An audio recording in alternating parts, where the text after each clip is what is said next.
السلام عليكم ورحمة الله وبركاته. إن الحمد لله نحمده ونستعينه ونستغفره ونستهديه ونعوذ بالله من شرور أنفسنا وسيئات أعمالنا. من يهدي الله فلا مضل له ومن يضلل فلا هادي له، ونصلي ونسلم على سيدنا محمد وعلى آله وبعد. Dear brothers and sisters, this is class number 18. We continue to talk about the refutation of the point that was raised by the Murjiah of our time, the use of a wrong explanation, tafsir of the ayah of Ma'idah, وَمَنْ لَمْ يَحْكُمْ بِمَا أَنزَلَ اللَّهُ فَأُولَئِكَ هُمُ الْكَافِرُونَ. And those who do not apply the laws of Allah in their lives, they are indeed the kuffar. So we talked about 7 points before, and we started talking about the point where we are stating the witnesses, the words, the quotes from witnesses of our time, of the ulama of our time. And we talked about Muhammad Shakir and what he said in Tafsir al-Tabari, his commentary, and talking about the Abstaq, which is the book of laws that was their constitution as Tatar, and invaded the Muslim world and settled. And what Ibn Taymiyyah said after they said they adopted Islam, and they prayed and fasted and said the Shahadatain, and they were committed to their abstaq. They were committed to rule by that book instead of Quran. And the abstaq was a book made up by their ruler Genghis Khan, or Genghis Khan, who put together this in a constitution comprising Quran and Islamic laws with the Roman laws, with laws of his own made that he saw fit to his people. And he put all these together and used to use it as their background in ruling before they adopted Islam. And he continued to rule, or they continued to rule with these laws. So Ibn Taymiyyah, as I mentioned, he said that these are non-Muslims and cannot be considered Muslims because they rule with other than Sharia. Another example is the Sheikh Muhammad ibn Ibrahim. Muhammad ibn Ibrahim was the mufti of the Jazira al-Arabiya, that they used to call now Saudi Arabia. And he said that as for what about whom it was said that it is disbelief less than major, it is disbelief less than major disbelief, the word kufr duna kufr, that applies to the case of someone who refers to other than the laws of Allah while believing he is sinful and that the ruling of Allah is the truth. This is the one who did so once or occasionally. But as for one who formulates and imposes laws in an organized and binding manner, then that is disbelief, major disbelief. Even if they say we made a mistake and the ruling of the Sharia is more just, that is disbelief which remove one from religion. These were the exact words from the fatwa of Muhammad ibn Ibrahim. Even Bin Baz, he said, rulers who do not judge by what Allah has revealed fall into categories, and their ruling differs according to their belief and actions. Whoever rules by other than what Allah revealed, believing that such ruling are better than the Sharia of Allah, is a disbeliever according to all Muslims. These are the words of Ibn Baz. Another very good example of Abdul Qadir Auda, rahmatullahi alayh, he inshallah is a shaheed with the permission of Allah subhanahu wa ta'ala, who was hanged by the dictator, the Kafir dictator of Egypt, Jamal Abdel Nasser.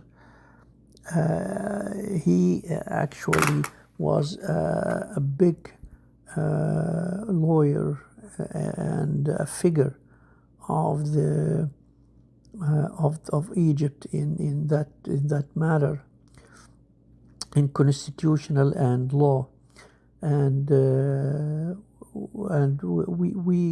we caught him in saying that this is the ruling of Islam and the path of the believers.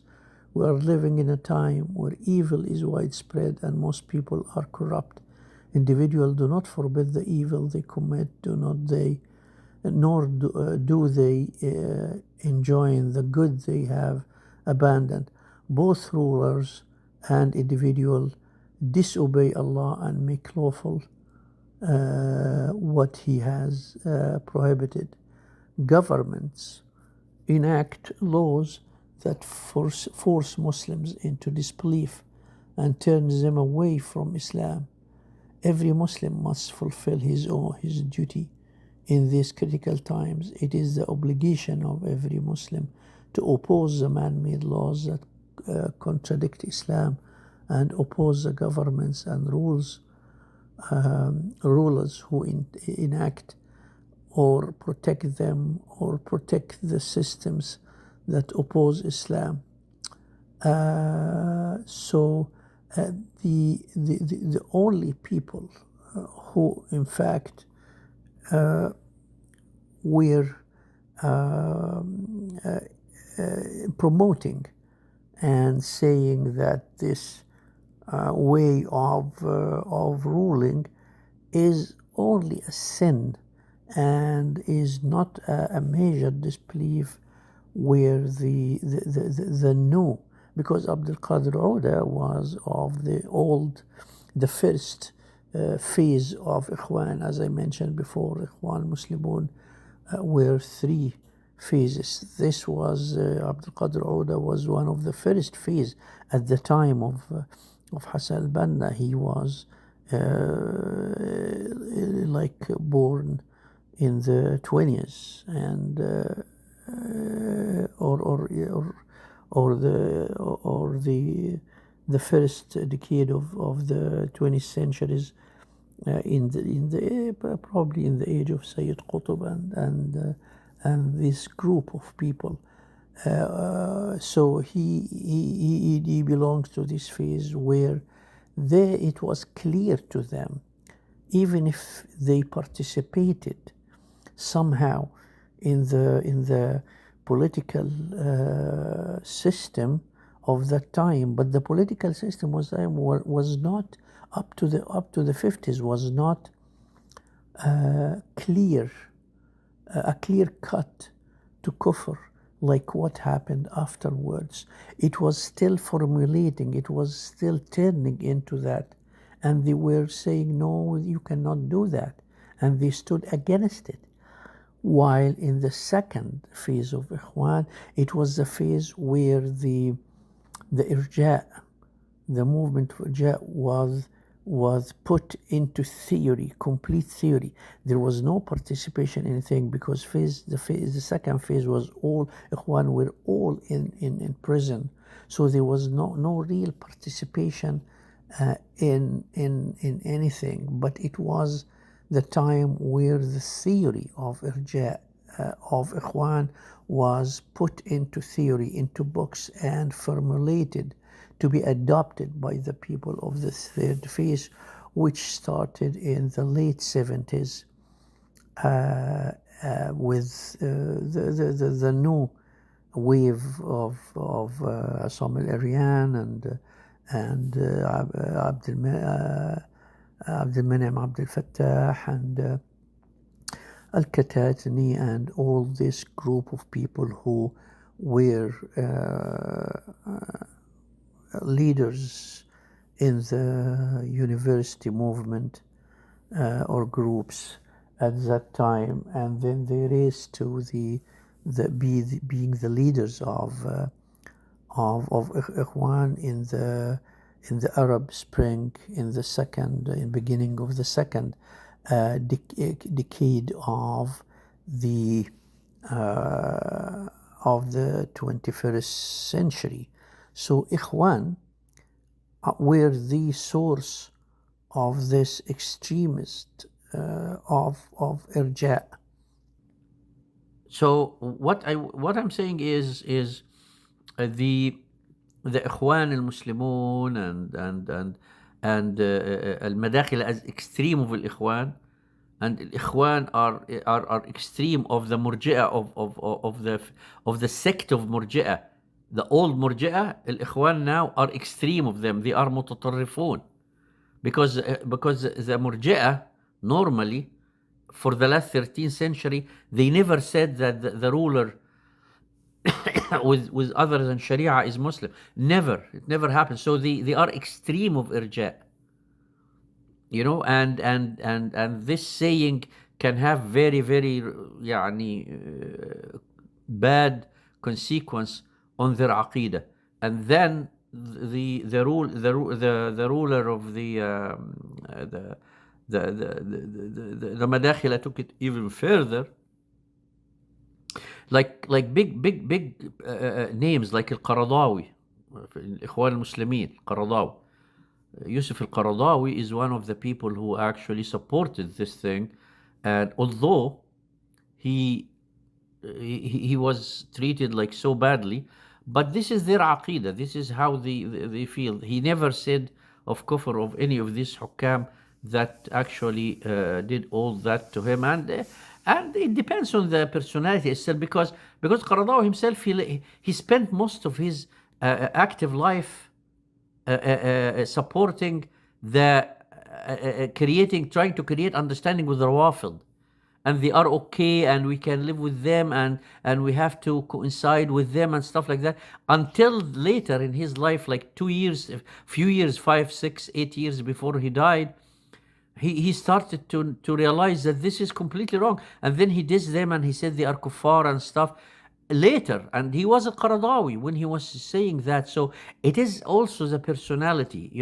but it all goes back to this virus of irja. Another guy like Abdul Fattah Abu Ghudda al-Kawthari, of course, Muhammad Zahid al-Kawthari, which is the sheikh of Abu Ghudda, who used to live in Saudi Arabia. They're Syrians, and Zahid al-Kawthari was a big muhaddith, like real muhaddith, like he is a level of al-Albani, but his problem was not only irja, his problem was al-Ash'ariyya, to the point where he made takfir Ibn Taymiyyah and stuff, and he followed Subki, the Subki, Imam Subki in the 6th century, in the 7th century, the middle of 7th century, Imam Subki and his son, they used to say bad stuff about Ibn Taymiyyah and this, and he is a real follower of Subki. Subki was Shafi'i, but al-Kawthari picked this up from him, and his students is Abdul Fattah Abu Ghudda, the most loyal to him was actually the same, and to the point where Abdul Fattah Abu Ghudda called his son Zahid, named him after Muhammad Zahid al-Kawthari, because he loved him so much and stuff like that. He couldn't. Abd Fattah Abu Ghudda, Kawthari was big. He was big enough to say whatever he wants, but Abu Ghudda, because he left Syria and he went to Saudi Arabia, he couldn't actually talk Ash'ariyya very like clearly, because in Saudi Arabia at that time, like 30 years, 40 years ago, they would cut him off, cut his head off. It wasn't accepted. It's not like now. Now you can talk kufr. Doesn't matter, and you go on TV and say ilhad is a good thing and stuff like that, and the in the show talk and say, oh really, oh that's good, that's nice. So it's not what it used to be, but it was in his books and his comments and all this. Fattah Abu Ghudda was supporting Ash'ara and Ash'ara. It coincides as well with Irja in the later centuries, in our times. So these are the characters who made that known names, who actually made this error, if we say it error, or this bid'ah that opposes the mainstream of Ahl Sunnah. But what is then the we have to also in the point to follow, we have to talk about who actually the mainstream, because I personally was asked many times, and I was asked who are your salaf, who says these things. Some people, of course, those people who say that, they are either the awam, the mass people from the awam. They send messages on Twitter. The crisis of the internet nowadays. And who is your salaf? Who say that? Why you make takfir? Takfiri, Daesh. All this kind of stuff has nothing to do with the ilm shari, has nothing to do with proof, has nothing to do with anything, has nothing to do with our deen to start with. Because in our time, in all time, that's like I said, you don't see this subject referred to or discussed in depth in the old time. Why? Except in the time of the invasion of Tatar, and by Ibn Taymiyyah and Ibn al-Qayyim, who actually were the pillar of resistance to what happened, and how the Tatar converted to Islam, or reverted to Islam, and then how was Islam, was this accepted or not, and what Ibn Taymiyyah said, that don't be swayed with this with their praying and fasting and stuff. If you see me on the other side standing with them with a sword, just kill me, shoot me, because I am one of them. So it was a real, because they used to rule with their abstaq, or awista, or whatever they name it in Persian, which is the constitution of Genghis Khan, which was some of the Sharia, or Islamic Sharia, added to it some of the Genghis Khan himself. He put there because he wanted the laws to be like this in this area, and some of the Romans. It's a mix of Sharia. It's exactly what we rule with now. Abstract this.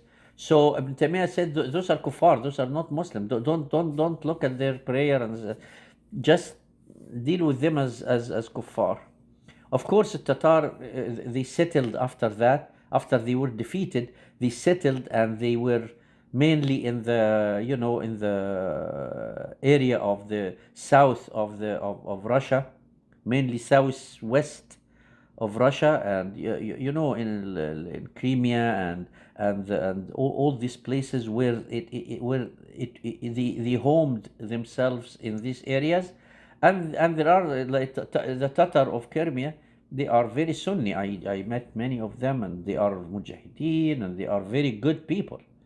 So they settled after that, and they went into the mainstream.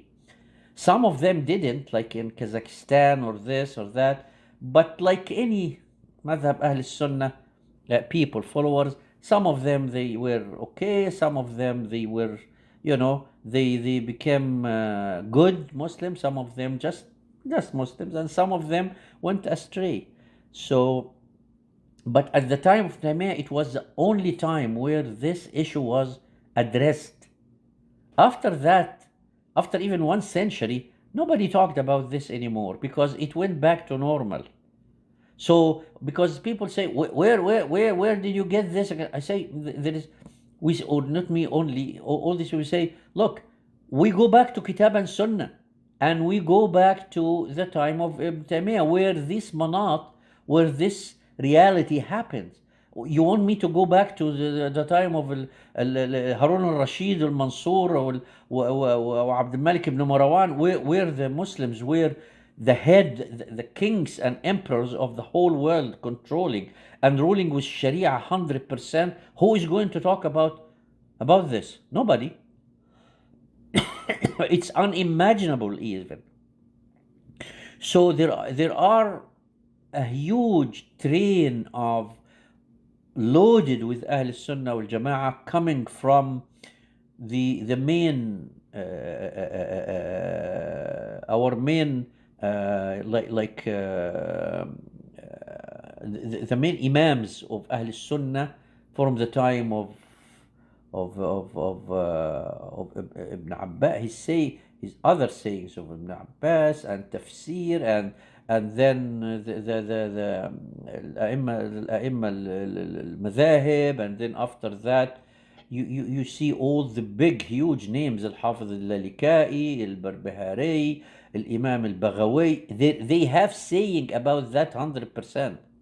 They have saying, but it does not address head to head with the issue, because it wasn't an issue. It was unbelievable, It's like you telling me now,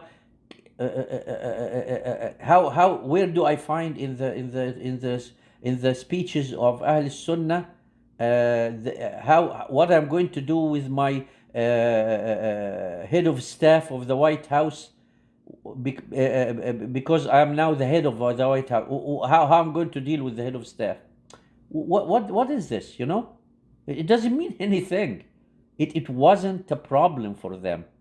So, and then after all Baghawi and all the Imma goes, Ahmad ibn Hanbal, and all the other big names of Ahl Sunnah wal Jama'ah, with Ibn Taymiyyah and Ibn al-Qayyim and Ibn Taymiyyah's grandfather, you know, and then Ibn Rajab, Ibn Abdul Hadi, Abdul Ghani al-Maqdisi, you name it. I mean, they are huge. Go to the book of Rijal, and you will find hundreds, thousands of Ahl Sunnah, huge names, big names, not hundreds of small, no, big writers, big ulama, big scholars who actually wrote about this aqidah and how it is, and everything. In our time, when this happened again after 7 centuries, when it was addressed head to head again, we have the big ulama now, like Muhammad ibn Ibrahim, the Mufti of Saudi Arabia before Ibn Baz, the huge muhaddith, imam, and the teacher of the head of Al-Albani, Ahmad Shakir, his brother Mahmoud Shakir, muhaddith, adib, literature, everything. الدسري, الإمام الدسري, الإمام المودودي, عبد العزيز bin Baz, he actually said it very clear at his time. He maybe applied it wrong for some reason at the time of Kuwait, but of Kuwait war. But as a principle, he said these things very clear about kufr, whoever does rule with other than Sharia. So there are people, and this is what I want to give.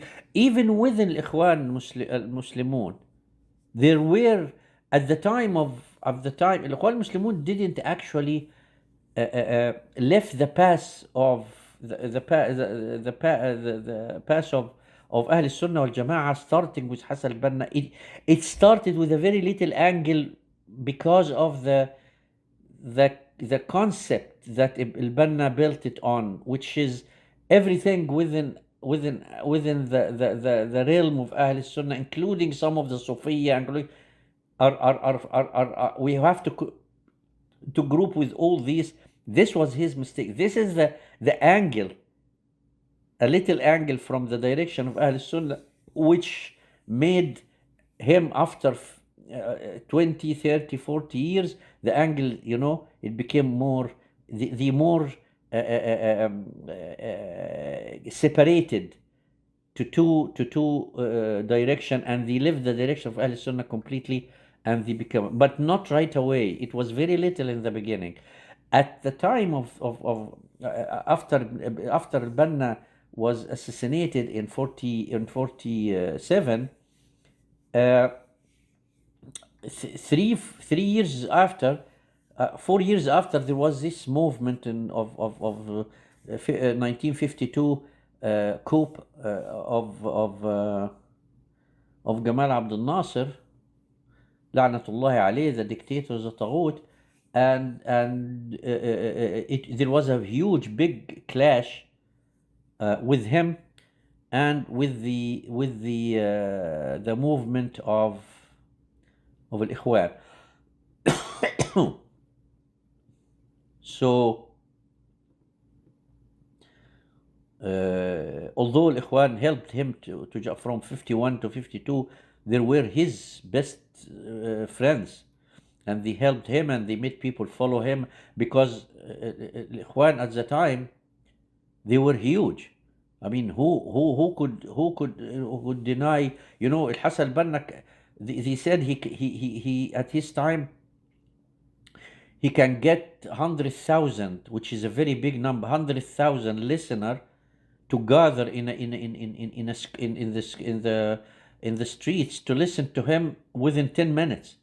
He was so huge, and because his language was, he was a very distinguished speaker, and his Arabic language was the highest level, so that's why. So the Ikhwan were a big force, huge force. So what happened is at the time, people like Abdul Qadir Ouda,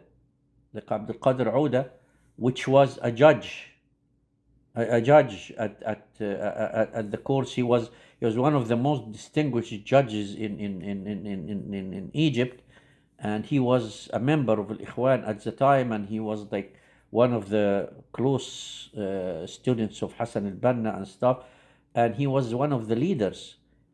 And of course, he had this book about Muslims must follow Sharia, and I quoted him here where he said that those who don't, they are kuffar. They are not, it has nothing to do with Islam. So he actually was Ikhwan, but was within the direction of Ahl Sunnah 100%. So when we talk about Ikhwan at that time, but this is kind of other thing. This belongs to history of Haraka al-Islami. But anyways, so I quoted some people here. I quoted Ibn Taymiyyah, what he said. I quoted Ibn Kathir, what he said. And this is what I quoted Ahmad Shakir, where we know what Ahmad Shakir actually said.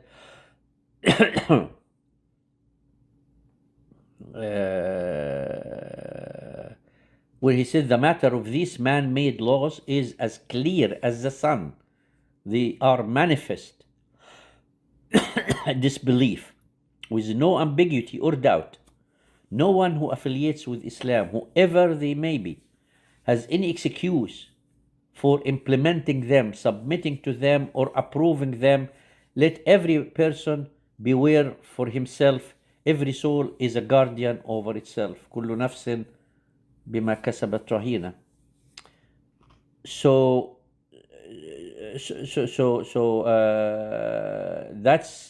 that's his saying. He said, "Let the scholars proclaim the truth fearlessly. Let them deliver what they have been commanded to convey without delay or deficiency. The servants of this new yasaq, the new Sharia, and its supporter will say about me that I am backwards and stagnant, and they will and you will hurl all sorts of accusations. Let them say what they wish. I have never cared about what people say about me. I only speak what must be spoken." That Ahmad Shakir, this is Ahmad Shakir. This is a big one. He never cared, and that was at the, rahmatullahi ali. And his brother Mahmoud Shakir he said even more. He said it very clearly that whoever rule with this is a kafir, and he has nothing to do with Islam. And he went further. He said those who support the saying of applying the words of Ibn Abbas and what happened with Abi Majlis, those who use this, not the ruler now, no, those who use the words of Ibn Abbas, kufr duna kufr, and the incidents with Abi Majlis in order to justify for rulers who are using